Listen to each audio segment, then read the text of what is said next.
What's up? I'm Patrick and welcome to ISW Reacts. Today I'm answering your questions.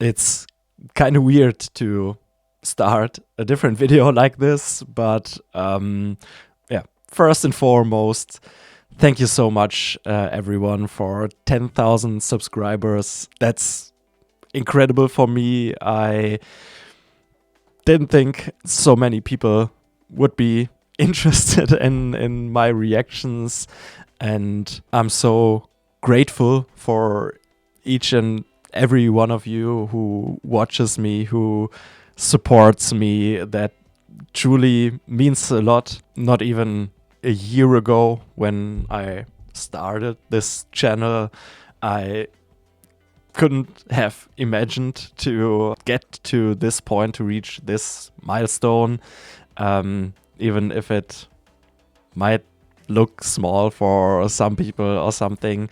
It's a lot for me. It means so much. So I'm extremely thankful for everyone on this platform and on all the other platforms where you supported me so much. That's crazy to me. So yeah, like you've seen here, and maybe on some of my posts or in some of my intros or something, I thought it would be fun to do kind of a 10,000 subscribers special and do a Q&A video, so that we finally talk about something interesting about me. No, I'm just kidding. I don't even know how I'm gonna feel. This is gonna even make me uncomfortable, maybe. I'll see. But I thought that's a fun idea to connect even more with you. Just have a talk, have a relaxed, chilled video where we just talk about some questions you have about me. Thank you also for all the questions I've received. I'm gonna answer every single one today. If I've not missed anything, I've tried to write them down, and I hope there's no question I didn't see or I didn't note. I'll also try to put timestamps so that you can jump to the questions you're most interested in, and so that you can jump ahead if there are topics I'm yapping too much about, which might actually happen, because I feel like I have a tendency to talk too much about some things. Also, if you have any follow-up questions, or if I misunderstood your question or something, just drop it in the comments. I'll try to answer them right there.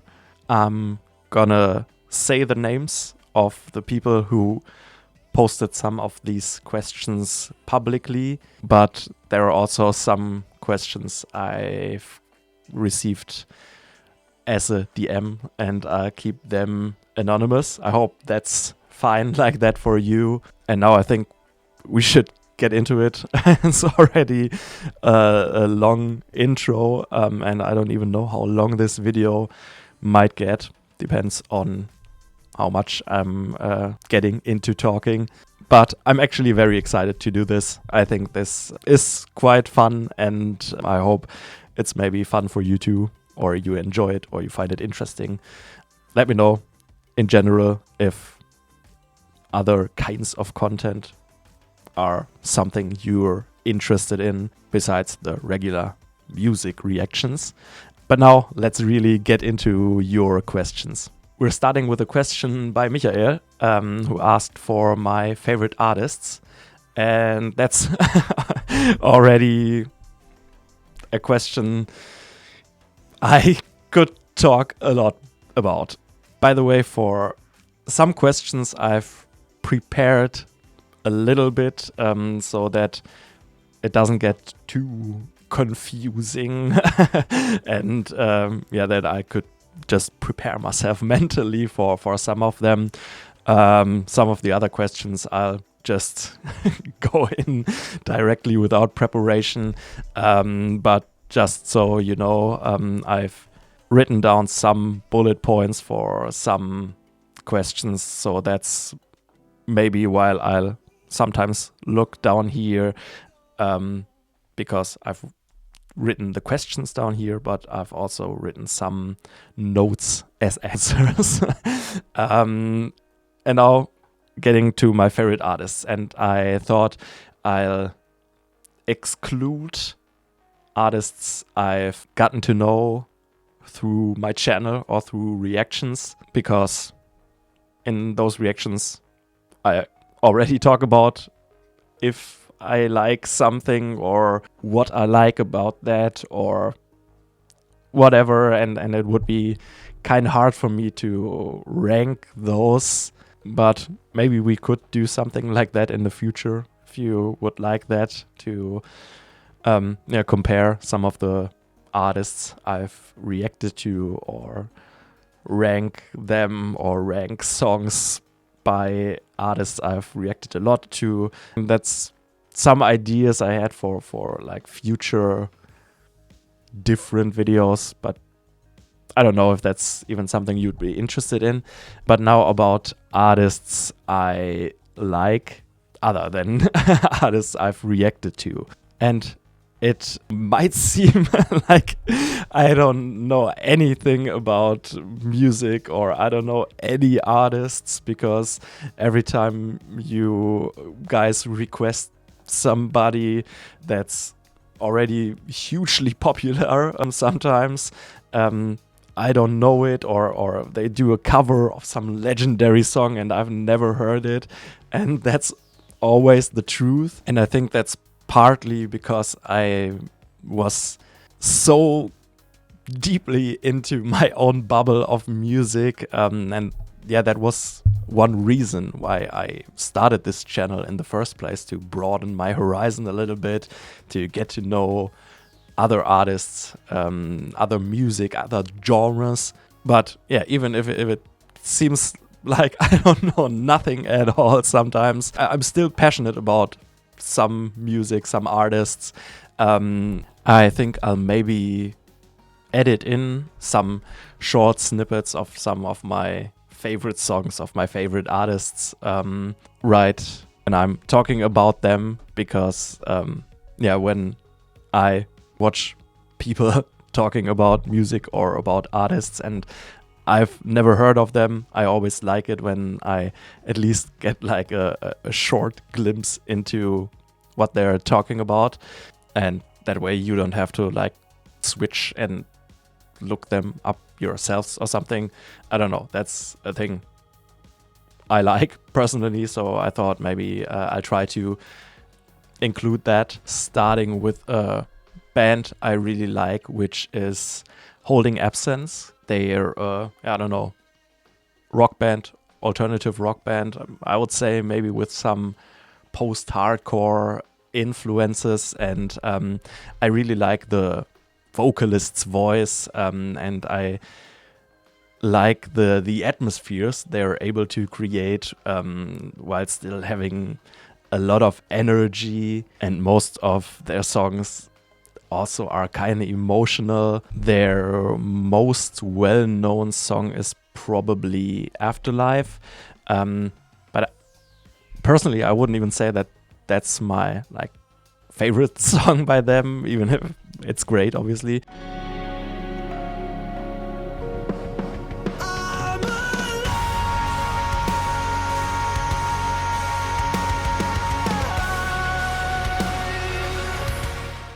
The atmosphere they're creating with still having this rock post-hardcore energy, that's a band that's that's very close to my heart, because I've also listened to them through a lot of harder times in my life. A little bit of a similar vibe, even if still very unique, is another band I really like, which is Trophy Eyes, which probably has a little more pop punk influences, some melodic hardcore maybe. Especially the album Suicide and Sunshine is a masterpiece in my opinion. Also great energy, great vocalist, and great melodies.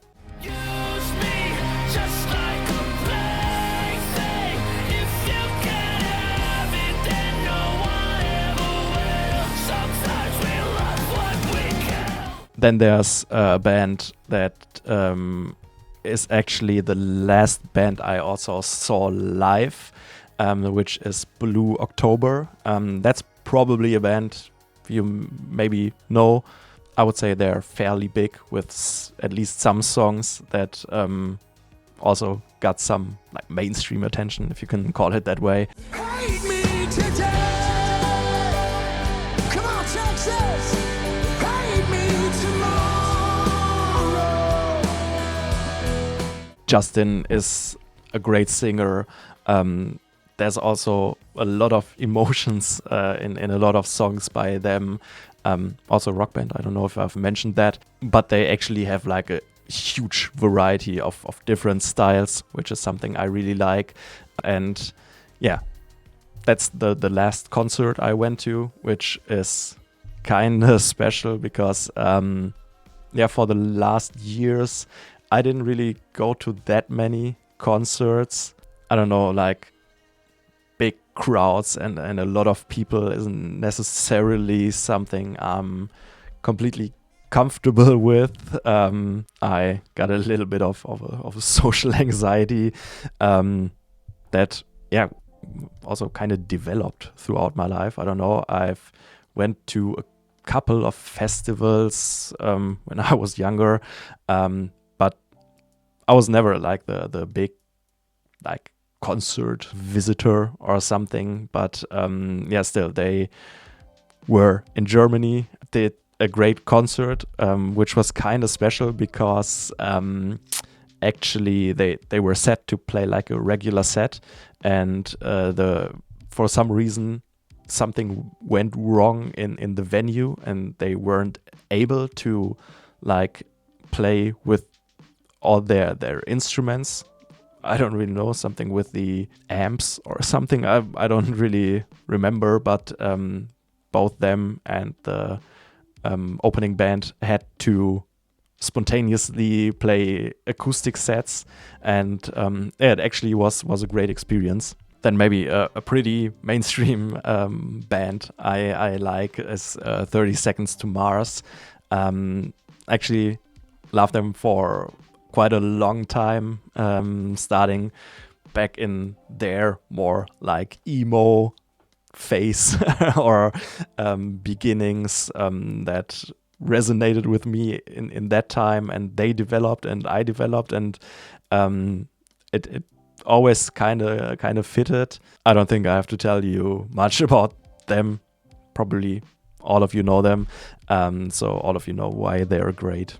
I'm already talking for so long, but it goes on because there are some shifts in music genres, some different genres I like. So we're kind of drifting off from like those, I would call them rock bands I really like, into like the more calm section of music I enjoy, with artists like Dean Lewis and Keaton Hansen, which are two great solo artists I enjoy a lot. If you must die, sweetheart, die knowing your life was my life's best part.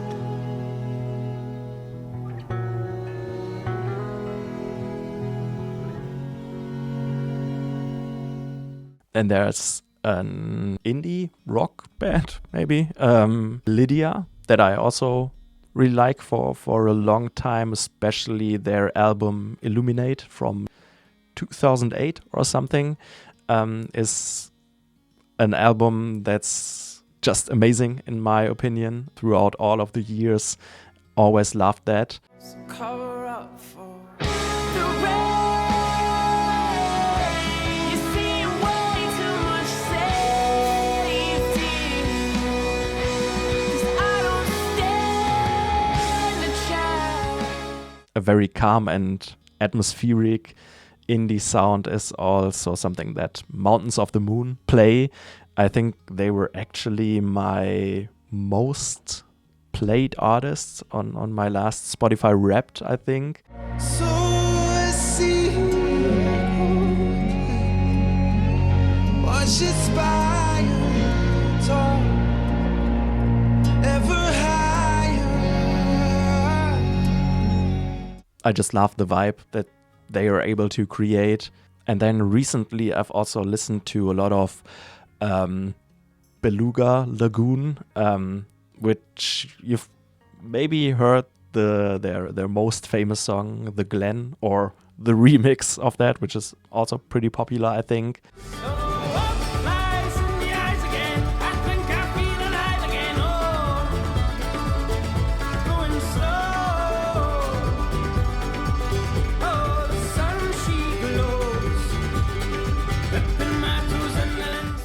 I think that's some kind of like Scottish folk or something, but actually pretty cool.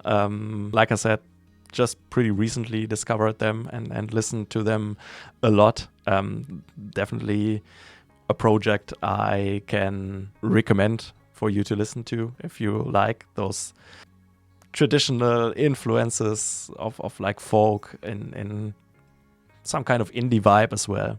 Then another big shift in music genre and in vibe is the genre of, I don't know, melodic hardcore, melodic metalcore, something like that, and in between. That's a genre that follows me through a lot of the last years, like a very big time frame, actually. Also because some of the bands I'm going to mention also have very deep lyrics, and in my like times where I struggled a lot or didn't really feel good, those were bands that kind of helped me through it. For example, and on the very top of them being Casey, who do a great job of connecting heaviness and like atmosphere with great melodies and extremely deep lyrics, sometimes very poetic as well.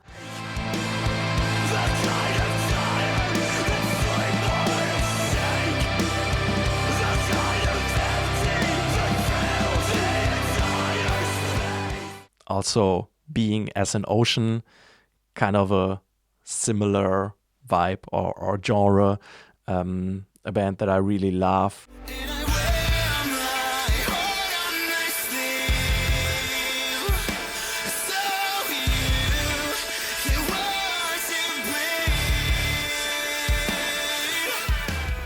Another band that's a little bit different now, but also kind of started as like a melodic hardcore band is Acres. I started listening to them with their song The Tallest of Mountains, I think, and then their album Lonely World, I think it was called, absolutely blew me away. Great album with a lot of great songs.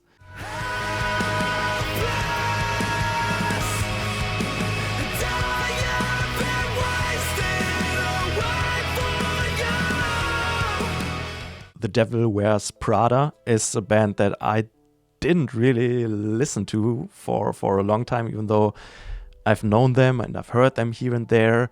But when their album Color Decay came out in like 2022, that's another album that was on repeat for me and still is to this day.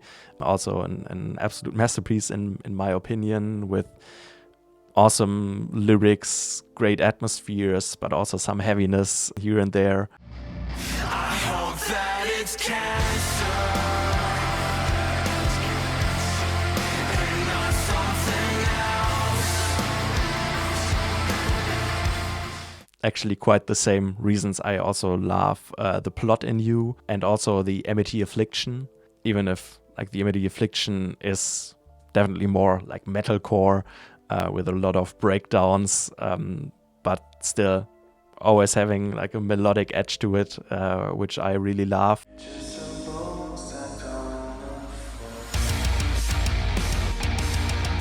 At the end of everything, this is for you, this is for me. Another maybe not so well known and quite unique artist I've listened to a lot, especially in the past, is Hotel Books. And I think it's a one-man project. He also has a lot of very deep lyrics, very poetic, and has this atmospheric music also with like influences of melodic hardcore or something. But mostly he does like spoken word over that. So that was always something I found quite interesting and unique. And that's something I enjoyed a lot too. And at this point in my life, I don't know very many things, but I can promise you this. You are loved completely. If we get even heavier of artists I like, something like Knocked Loose is probably something that's very popular right now, or that a lot of you might maybe know, especially like when I'm running or something. Music like that gives me a push, so that's something I listen to a lot too.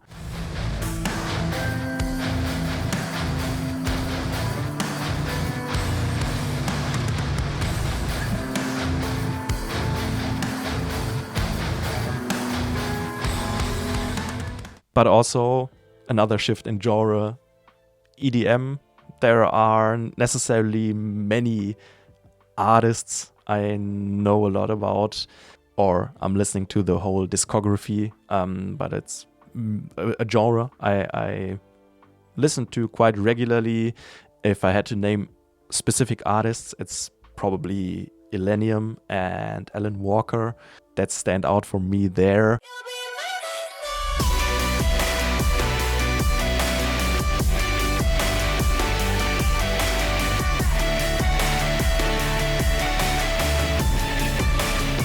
A genre that was a big part of my youth, and for a long time in my life I would have said that that's my favorite genre and those are my favorite artists. That's why I'm including them right now. It's like the whole genre of pop punk with All Time Low, Mayday Parade, We the Kings, the Summer Set, probably even Fall Out Boy.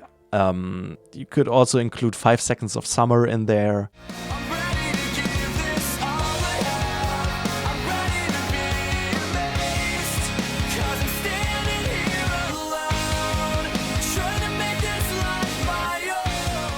Those were definitely bands that like shaped my youth and were a big part of that. Maybe for the few Germans watching, I also sometimes listen to German music. Specific artists are Faber, amazing artist.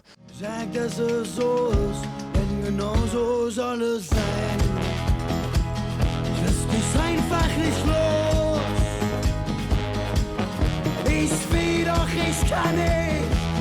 100 auf los. Casper is a great rapper. Even I feel like that term doesn't necessarily fit or show the whole range of what he's able to do. Airi Revolte is also great, even though they don't exist anymore, I think. But they're also very unique because they combine like German and French language in some kind of ska influenced music, but also with rap and with great melodies, also with a lot of great messages.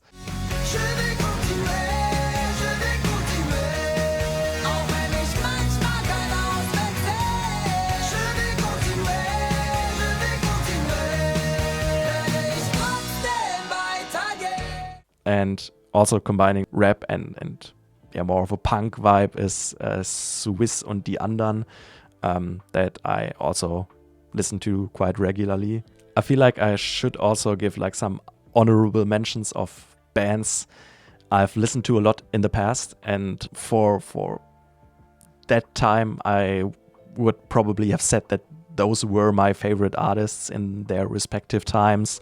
For example, Bullet for My Valentine, especially The Poison album, is what's gotten me into metal in the first place. And by that, also shaped a lot of my youth, because then I started to listen to more rock and metal instead of pop or something, or rap for a pretty long time. And another artist in that period is A Day to Remember, which is more like post-hardcore, but also very important part of my life. Enter Shikari is also a band that's very unique, and that I've listened to a lot, because they combine like those metal post-hardcore sounds with a lot of electronic stuff. That's very special. The first concert I've ever attended was actually a Dead by April concert.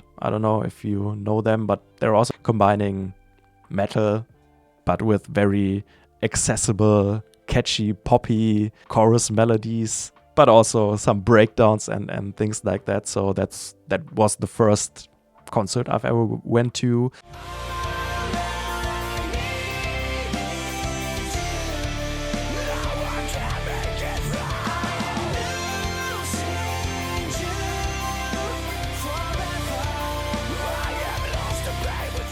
Avenged Sevenfold is another huge part of my youth, especially their Nightmare album was brilliant, I think. I couldn't really connect with the most recent stuff they've released, but yeah, back then I would have definitely called them one of my favorite artists, as I would have said about Linkin Park, definitely a huge part of my childhood and youth, as well as bands like Funeral for a Friend, Senses Fail, Billy Talent.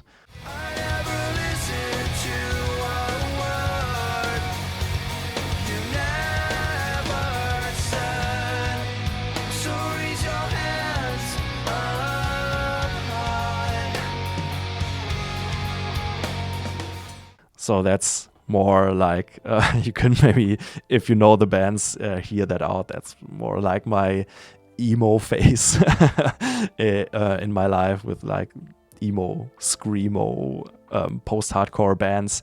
But yeah, it was a big part back then for me. And there are probably so many others I've forgotten about now, but I just seen that I'm talking for so long about this one question already.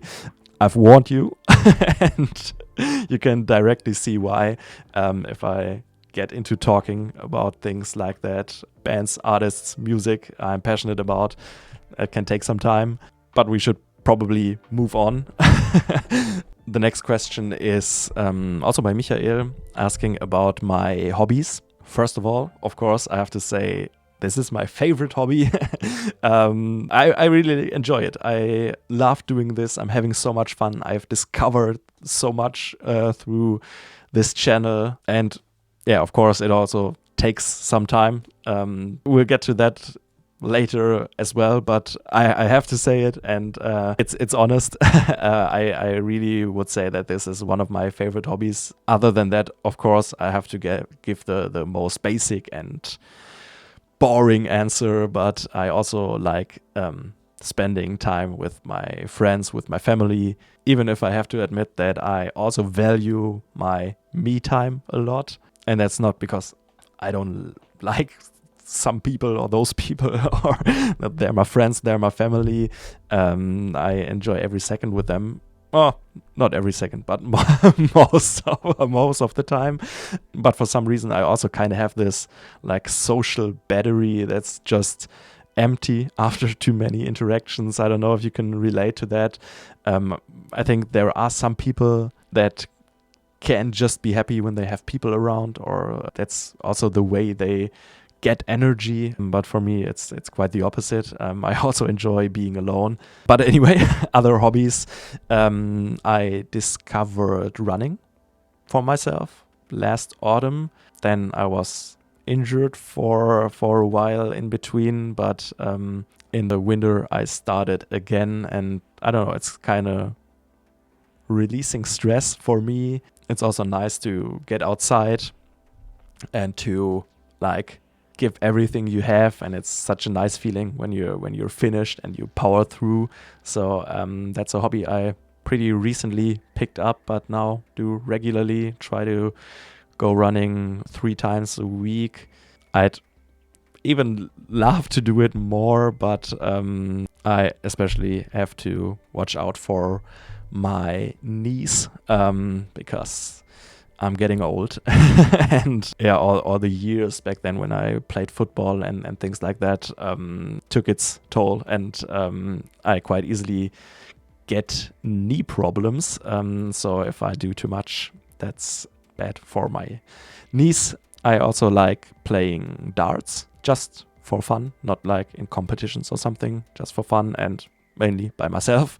But I have my dartboard right there. And I've been actually doing that for some years now, after getting into the sports, after watching the World Championship, I'd say 2013 or something. I think that was also the year where Phil Taylor won his last title, I think maybe against the young MVG. Yeah, I think around that time has got to be where I got into the sports and then also started playing myself. With that being said, that's another one of my hobbies in general, watching sports, all kinds of different ones. Actually, I've already mentioned darts, then of course football or soccer as the Americans call it, and ice hockey, American football, all those things I love watching. If you're interested in my favorite teams, that might sound like a wild combination. My favorite football team in the Bundesliga is Hamburg. It's the Philadelphia Flyers in the NHL, which if you're into hockey, you've probably already seen that when I'm wearing my Flyers cap. And it's the San Francisco 49ers in the NFL. I also enjoy cooking and, of course, eating after cooking as well. And some of you may already know it, but besides listening to music, which I think I approved in the previous question that I love doing, that is also making music. Besides making like serious music that I use as an output and as a way to work through my feelings. It's also a lot of fun for me to just play around with different styles of music, with different genres, trying out different things, experimenting a little bit. For example, I already tried out some heavier stuff. Recently, I did some reggaeton, some EDM influenced things, some rap even, whatever comes into my mind, kinda. I just like playing around with like the production and then doing something with that. Not that I'm a very good musician or professional at any of that, but it's just a lot of fun for me. Maybe I'll see if I can find some of my fun projects on the spot so that I can show you some small snippets of that as well. Touch me, put me in the center of the heat. Rush me, body talking louder than the beat. Yeah, for example, this is me trying to do reggaeton. Tonight, we don't speak in the same lines. We just read what the flames run. Just having some fun with it. Survive off the fire in your backbone, that's growth. Ooh na na, I'm back in the night wave, high face, move with the lightweight hard. Oh na na, the rhythm keeps the mind straight. I play dancing like a noonday starts. Oh na na, my people on the side when life gain anything from hope.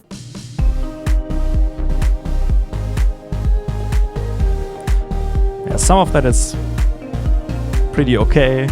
Some of it isn't. But like I said, it's mainly about having fun and trying out different things. Hey, microphone check 1, 2, let's get it. Running up the numbers like a debit when I spit it. Never been a gimme, better give me my credit. Got a big stick, but I never play Quidditch. Zip zap quick with the riff raff dispatch. Yeah. But whatever. Those were some insights into my fun projects. And before it gets too uncomfortable, we should probably continue with the next question. In one video on my Patreon, I said that I was visiting my family in Switzerland. And the question is, are you originally Swiss and then moved to Germany? Or are you German and your family then moved to Switzerland? Actually, none of these options. I am actually half Swiss, half German, so I have like both passports, but I've never lived in Switzerland myself. My mother is from Switzerland, my father is from Germany. I've always lived in Germany, but obviously I have some family in Switzerland from like my mother's side that still lives there. And especially in my childhood, we were there a lot. Now I'm trying to get there like at least once a year. It's a beautiful country, I think. Of course, everything's so expensive, but I'm from a part of Germany that like isn't really flat like other parts of Germany, but also there aren't many mountains or something, so I kind of enjoy going to Switzerland to be in the mountains, have this kind of nature is something different. And of course, seeing the family is always good. So those are my origins. Next question is by Rosa, asking, do you enjoy doing all the reacting to all the songs, even if it's tedious for you? Yes, I actually and honestly enjoy doing all of that. It's never boring or anything. Of course, there are days where it's a little more stressful than other days, mostly because of this burden I set myself of uploading every day. And when a lot of other stuff is going on, or if I need to pre-record for going on a holiday or something, that can, of course, be a lot, but it's never feeling like it isn't fun, especially while I'm reacting. It's probably more the editing, the posting, all these kinds of things that maybe stress me out a little bit sometimes. That being said, like all of us, I also have days where I'm in a better mood or in a worse mood. And sometimes I feel like that could also be noticed in some of my reactions. Sometimes I don't catch as many things as on other days, which I'll then see while I'm editing, and I think, why didn't I see that, or why didn't I hear that when I'm hearing it now? Then there are, of course, also days where I'm more easily emotional or enthusiastic. It's just different energies on different days. I think that's normal, but sometimes I feel like it shouldn't be visible in my videos, but I feel like it is. But yeah, it's never not fun for me to do that, even if it's sometimes more stressful, sometimes less. In the moment I'm reacting and I'm listening to this great music, there's not a single bad thing about that, and that's totally honest. Rosa also asks, why doesn't YouTube recommend your channel to some of us? Do you have any restrictions, or does your country have restrictions? Because any channel would already have many more views, especially for the good things we ask you to do. I'm not saying for all of them. It's also possible that YouTube is having trouble keeping up with updates.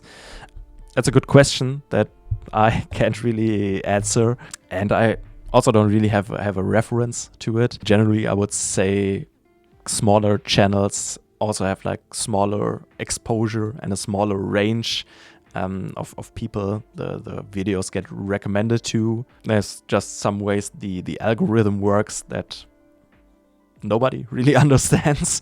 But I have to say I'm definitely happy with the numbers, with having reached 10,000 subscribers, with like, I think in total over 1 million views over all my videos already.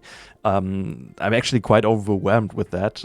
So even if it looks small, I didn't expect the channel to grow in that way at all. So I'm personally very, very happy with that. Even of course, like you say, there probably is still room to grow. But I would also say that there are most likely channels that are less lucky with the algorithm and with like some of you who then like shared my reactions in groups and things, and that way I was able to grow. So I was very lucky to find so many amazing supporters through the algorithm that then helped push it even more. So I think it could be a lot worse, even if, yeah, like you say, there could be more, or there are probably some people who would be interested that my channel isn't directly recommended to. Only time will tell if that will happen, but I don't think my channel or my country has any restrictions. Rosa also asks, what is your reaction limit per day? Because currently you only do one. With that in mind, I'm asking why you don't do some reactions yourself. It's mainly a time issue. I'll get into it a little more later on when I'm talking about what I'm doing my whole day. Especially with like the previous question in mind, I'd love to do more because I'm assuming like putting out more would help the channel grow faster and everything that also comes with that. But most of the time I just wouldn't be able to manage to upload more. If I understand your second question correctly, you mean why I more or less only react to like requested songs and not to any additional own ideas or something, which of course I did when I started my channel because I didn't have any recommendations or requests. But exactly what I just said is the reason for that. I'm not really able to upload more at the moment. I'm obviously then focusing on reacting to the songs that my amazing supporters requested.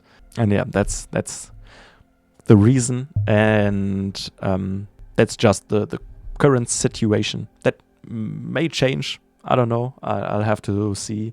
But fitting to that question, Paul also commented, it would be awesome if the increase in subs and whatnot would let you have more time to do more reactions, in particular concert reactions. There are so many concerts he would like me see react to, and I would love to do that as well.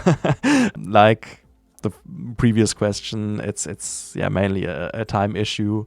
Like I said, I get to deeper into that in a moment, but it's like I said, I'm so happy and so grateful for the increase in subs, but it's not like that's putting me in some kind of different position from a monetary perspective or something.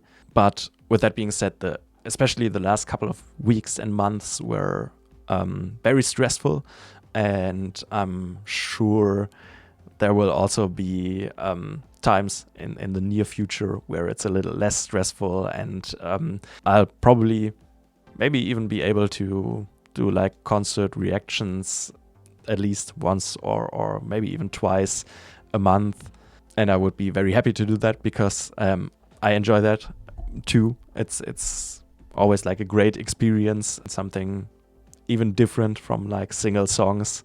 But yeah, we'll have to see. That can vary a little bit from time to time, depending on the stress in my personal life that we'll get to in a moment. But before, there's another question by Rosa who says that I also want to know if I want a reaction to one of your songs. Do you get mad at me or do you just give me a mushy emoji? It would probably make me a little bit uncomfortable. I'm honest. I'm already a little uncomfortable if I show my music to friends, and because I know I'm not a professional musician or anything, I do everything here in this room. I record, I produce, I mix it, and I'm no expert at all at any of those things. So everything's kind of just for fun. And even starting, or when I started making music, or like really recording it, I thought maybe I'll also just do it for me. But then I decided to release some things, and it's because on the other hand, I'm also kind of satisfied and kind of proud of some songs. So I'm kind of torn. It's a difficult relationship between me and my music. But if that's something you would be interested in, of course, somehow I could also make it possible to talk about my own music. By the way, that also is fitting to the question I received about what the ISW in my channel name even stands for. That kind of explains that, because before I started my channel, I started to release my music, mainly like kind of indie pop, indie rock things. And I released that under the name of In Secret Waters, the artist name. And then I was kind of uncreative with my channel name and just thought I'll take that, kind of use it in my reaction channel name, and that's how the name was born. But yeah, that's my music project, where I already released some songs, even a whole album. That, like I said, obviously isn't like professional or something. I'm also not a great vocalist or anything, but especially that album is more about me kind of, like I said, working through my feelings, putting my feelings, my emotions on paper, and then creating something out of that, getting a little creative, while also just, exploring this whole thing of making music. I would say since my first song I've recorded, I've definitely developed and I've gotten better, but still, especially lyrically, there are some songs that are quite meaningful to me and pretty personal. So especially with the lyrics, I'm quite happy with some of those songs. Also, the music here and there is pretty cool in my opinion.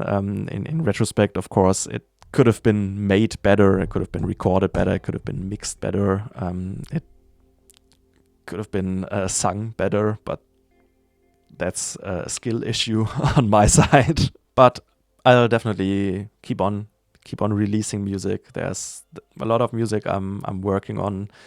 I've showed you some of my fun projects. I even thought about releasing them maybe this year, somewhere in the summer, because it fits the vibe better. But I'm also constantly working on some more serious music, if you can call it that. And I also keep dropping that, even if there aren't a lot of people interested in it besides my friends and family. But that's totally okay. Like I said, it's the original thought is or was to do it for myself, as kind of a therapy session with myself. So that's working great. Now we get to the question, what do you do for a living? I don't have a job to offer you. It's just out of curiosity. That's okay. I'm currently studying for a bachelor's degree in online marketing full-time. I've already worked in that field of online marketing for about like 6.5 years before. That was in a wholesale or B2B company, where I also first completed my apprenticeship. And that leads to the next question I've already teased before. How do you live your days? Do you work? What do you do? So yeah, I'm studying more or less like a 9 to 5 time frame.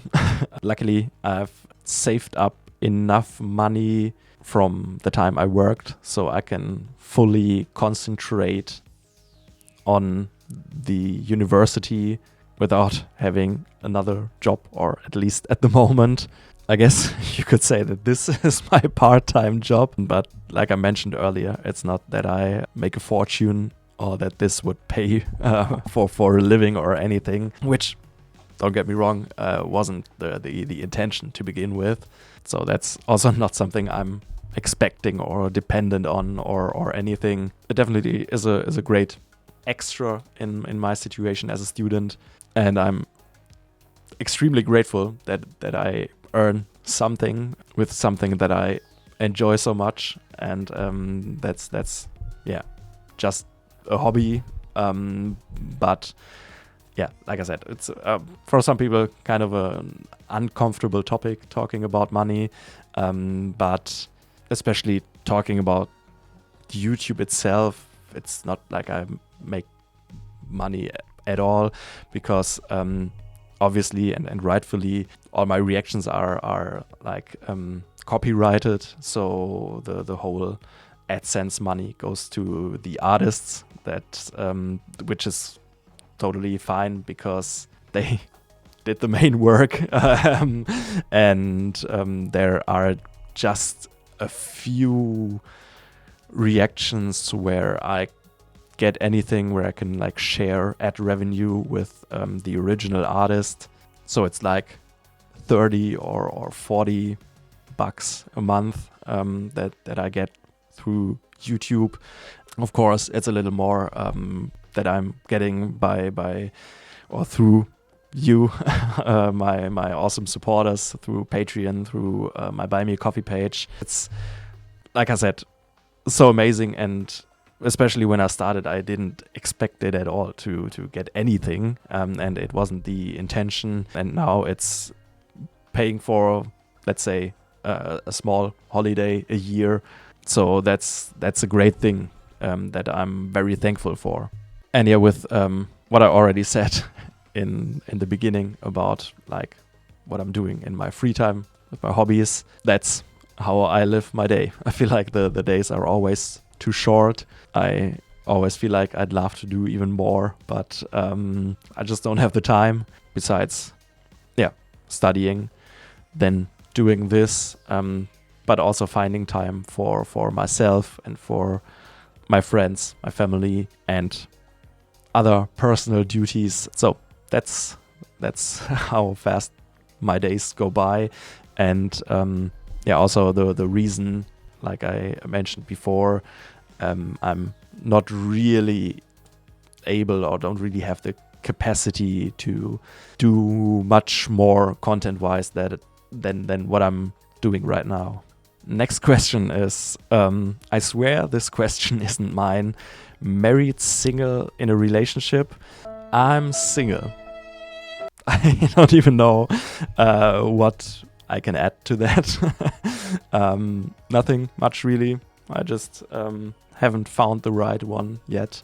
Probably because I'm not actively searching. Like I said, my days already feel so short. So the time, or you'll have to find the time for a relationship, which I think would be possible somehow, of course. But on the other hand, and that's probably the bigger reason, is because I'm actually quite introverted. And like I mentioned before as well, I have this kind of degree of social anxiety. So I would never really like go up to a woman in a bar or something and try to talk to her. That would make me feel uncomfortable. That would probably make her feel uncomfortable. And I don't want to like annoy anybody or something. I know there are other ways, but I feel like that's a big reason, being quite introverted and being uncomfortable pretty quickly. So yeah, that's why I'm still single. Next question, and actually last question, but another a little longer one. I'd like to know how you've been living with your illness. Can you talk about it? Everything that has happened and is happening because of it could be helpful to other people. Would you like to share? And of course, I can share some things to that topic. I don't think all of you know, but I've talked about my health issues in a couple of my reaction videos, I think. And I think, first of all, and that's the most important thing to mention, I don't have any complications or issues anymore, fortunately. So I'm very grateful and very lucky.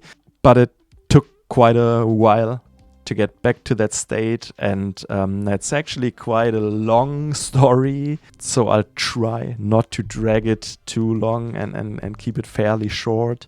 Also, regarding to this topic, I made some notes so that I don't forget any important part if I'm talking about a serious topic like that, or at least for me it was pretty serious, or it is pretty serious, but it's also a topic that I'm kind of repressing a little bit or pushing away.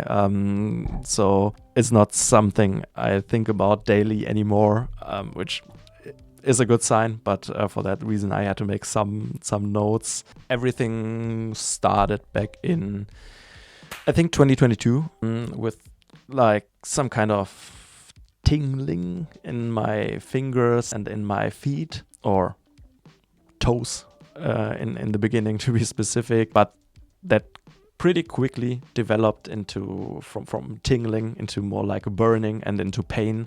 It then took a long time, a lot of doctor's appointments, a lot of stays in the hospital until they finally diagnosed me with CIDP, it's called. That stands for, and I have to read it in the English language, chronic inflammatory demyelinating polyneuropathy. And that's kind of a neurological autoimmune disease.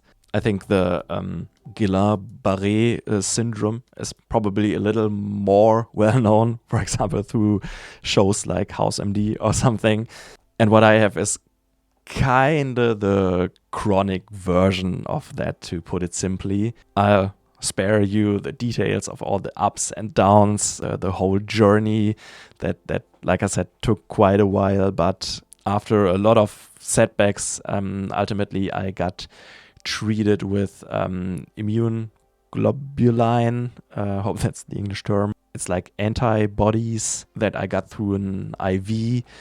So that again meant going to the hospital every like 2, 3, 4 weeks and staying there for a couple of days to get my IVs. The annoying thing with all the hospital stays, especially the longer ones, I think the longest one, I don't really know, was like 2 or 3 weeks. I don't really know, but something around that time frame. The annoying or most annoying part was that, like I said, it started in 2020. So it was this COVID time. So I also couldn't really get visitors. So all these ups and downs, all these setbacks, and the times where I didn't already have like my diagnosis and like all the insecurities of what is it even, how does it affect me, how will it end, will it become even worse, whatever. And especially in the time where I didn't get treated because the diagnosis wasn't there already, and added to that, not being able to really get visited, that definitely like led to a hard time, like psychologically, and feeling like pretty depressed in sometimes. The same counted for I think it was 6 weeks stay at a rehabilitation center, where I, for example, also needed to learn to walk again, more or less, at least, because like in the worst times of like this illness, I needed to be in a wheelchair actually. So then from there, I started walking like with like a walking aid, and then started walking regularly again. That was a pretty difficult time too, but overall, all the doctors, the physiotherapists, and like everyone involved, especially also I have to mention it, the nurses that don't get or don't always get all the credit for the great stuff they're doing. They all did a great job, at least in my case. Of course, I also heard like stories when I was like in the rehabilitation center or in the hospital. I've heard stories about people that weren't so lucky to have such great doctors, nurses, therapists, but fortunately I did. Another thing, and I'm not quite chronological here, so I hope you can still follow me, was that in the midst of like searching for the diagnosis for this neurological problem, the doctors checked my whole body and also found out that my heart is very weak, and that I think I had like 20% of its normal power or capacity. I think the diagnosis was a cardiomyopathy in the end. So in the worst time of that, until my heart recovered through a lot of medication, I had to, I think for like 3 months, I had to wear a vest with a defibrillator at all time, even in the sleep and things like that. So that was connected to me the whole time. It was measuring the heart activity, because the heart was so weak that they feared that it would eventually just stop, and that way there would be a defibrillator that automatically starts working and starts reviving my heart or restarting my heart. So that was also kind of annoying, because having to wear this vest under the clothes this whole time, and I had like a box that I had to carry around where the technical stuff was in. But of course, it was important that I was wearing it. Fortunately, it never had to start working. But yeah, it's also pretty likely that those two things, like the heart and the neurological problems, are somehow connected, maybe through some kind of virus or infection or something like that was maybe untreated, and then kind of caused all of that. So one thing I definitely learned is also something I can give you on the way, which is that there seems to be some kind of truth behind those people saying that you shouldn't drag your illnesses or start to do sports or stress yourself too early after an illness, a virus, and an infection before being completely healthy again, because it's not quite clear. Obviously, in my case, it couldn't really be retraced what the cause was, but it's pretty likely that it's something like that. But yeah, unfortunately, not happy end yet. Everything was going pretty well for some time, and then I was diagnosed with hepatitis infection that attacked my liver pretty severely. So I was kind of looking like a Simpsons character for some time, being very yellow because of the liver problems. And the doctors said I was actually just like a few weeks away from needing a transplantation, which I fortunately didn't need in the end. And I've also recovered from that. One thing that stayed, and that's a little off-topic fun fact, but one thing that stayed with this hepatitis liver problems is that I can't or don't drink alcohol anymore, which is kind of a cultural asset in Germany that actually made me realize how normal drinking is in our society, and how you sometimes get weird looks if you don't drink, especially at like parties, and before I was totally on the same line. If there was somebody at a party when I was younger and that someone wasn't drinking, I was also asking, why don't you drink? So I totally get that, and I'm not against that at all. And like I said before, I've also always enjoyed drinking with my friends, partying with my friends.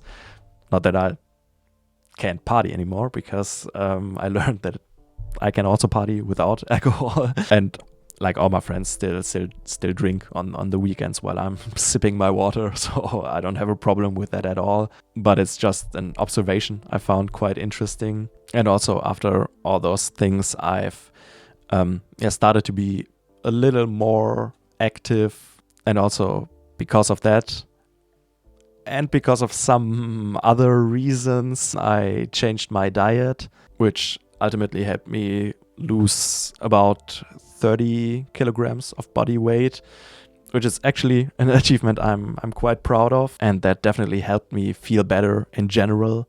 Maybe I'll show you a picture of me from a few years ago somewhere around here, because solely I didn't look healthy at all, and I'm quite happy that that's something I was able to change. And another thing that I think I can say in conclusion is that I'm also really happy to live in a country with social healthcare, because wow, I would be in so much debt otherwise in America or something. So I'm quite happy that I'm living here in that context. So yeah, that's the story of my illness. You said that maybe it could be helpful for other people. I don't know if that story helps anyone, because I also don't have any tips or anything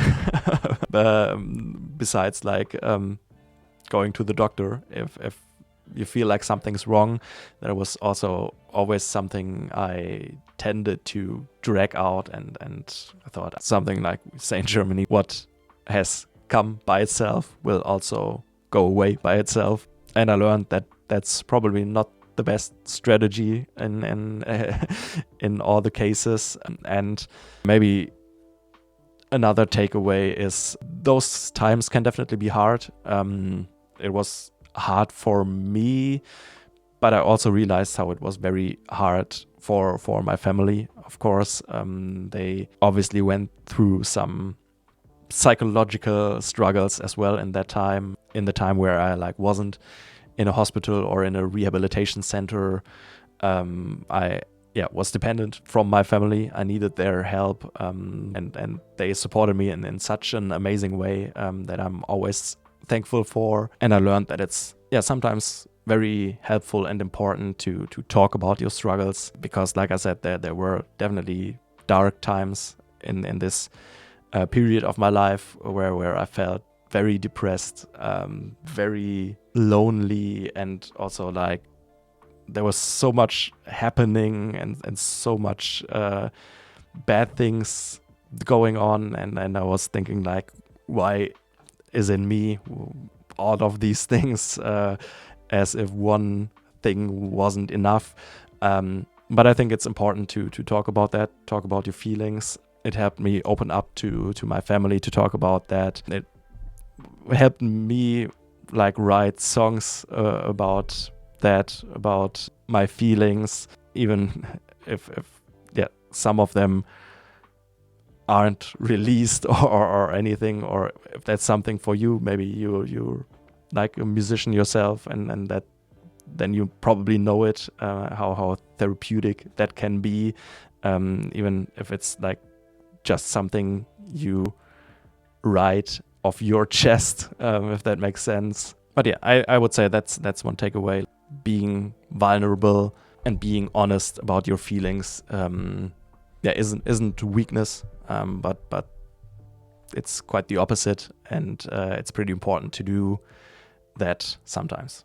So that's kind of a sad way to end this, I feel like.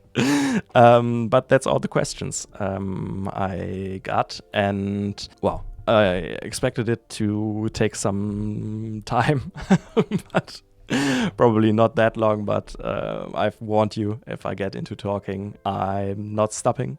And that's what happened here. I hope still that there were some interesting things for you in this Q&A. Once again, I definitely have to say thank you to everyone who is here, who supports me, who helped me reach this milestone, and who supports me even further than that. Thank you, everybody, and I hope this special was something that you could enjoy as well. I actually had a great time. I also like doing different styles of content, and I enjoyed it a lot, even if I don't know if there was anything interesting for you in here. But yeah, you can let me know in the comments your thoughts, your follow-up questions, or whatever your feelings. Let everything out in the comments, and thank you very much for watching, and I hope I'll see you in the next one. Bye bye.